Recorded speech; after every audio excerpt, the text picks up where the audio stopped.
இந்தாமா டைலரு, அடடே வாங்க. ஒரு பிளவுஸ் தச்சு கொடுன்னு சொன்னா அர்ஜென்ட் ஒர்க் இருக்கு, தைக்க முடியாதுன்னு சொன்னீங்க. இப்ப மட்டும் போன் நோண்டிட்டு இருக்கீங்க. இப்ப எல்லாம் உங்களுக்கு அர்ஜென்ட் ஒர்க் இல்லையா?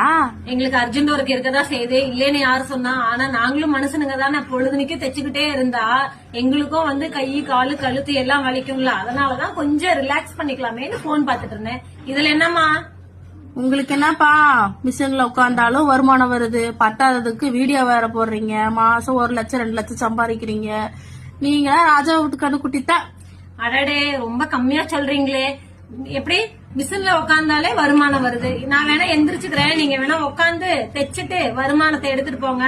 நான் வேணாலும் மிஷினை கூட ஃப்ரீயா கூட தரேமா, கொஞ்ச நேரம் தைச்சு காசு எடுத்துட்டு போமா. உனக்கு என்னப்பா, சாலியா ஒரு வீடியோ போட்டா கூட 2 லட்சம் ரூபாய் சம்பாதிச்சிருவேன். ஓ அப்படியா? நாங்க வந்து வீடியோ போட்டு 2 லட்சம் சம்பாதிக்கிறோம், நீங்க பாத்தீங்க. ஒன்னும் பிரச்சனை இல்ல. நீங்களும் தான் ஆண்ட்ராய்டு மொபைல் கையில வச்சிருக்கீங்க. அதுக்கு மாசம் ஆனா ஈஸியும் பண்றீங்க. டெய்லி 2 to 2.5 GB டேட்டாவும் உங்களுக்கு ஃப்ரீயா குடுக்கறாங்க.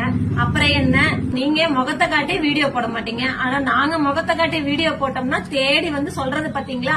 மாசம் 2 லட்சம் சம்பாதிக்கிறீங்க, வீடியோ போட்டு அப்படி பண்றீங்க இப்படி பண்றீங்க. உங்களுக்கு தான் எல்லாமே இருக்கு. உங்களுக்கு கொடுத்த அதே மூளை தாங்க கடவுள் எங்களுக்கும் கொடுத்திருக்காங்க. ஒண்ணு எக்ஸ்ட்ரா கிராம்லாம் வந்து சேர்த்தி எல்லாம் வைக்க கிடையாது. நாங்க எப்படி ஒவ்வொன்னு வீடியோ போடுறோமோ அதே மாதிரி நீங்களும் வீடியோ போடுங்க, நீங்களும் சம்பாதிங்க.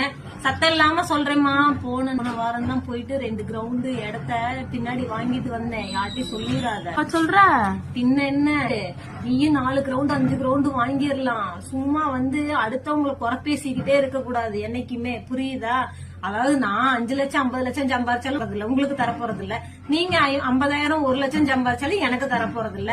அது எதுக்குங்க அடுத்தவங்களை பத்தி வீணா பேசுறீங்க? அடுத்தவங்களை பத்தி பேசுற நேரம் நம்ம என்ன பண்ணலாம்னு சிந்திச்சீங்கன்னா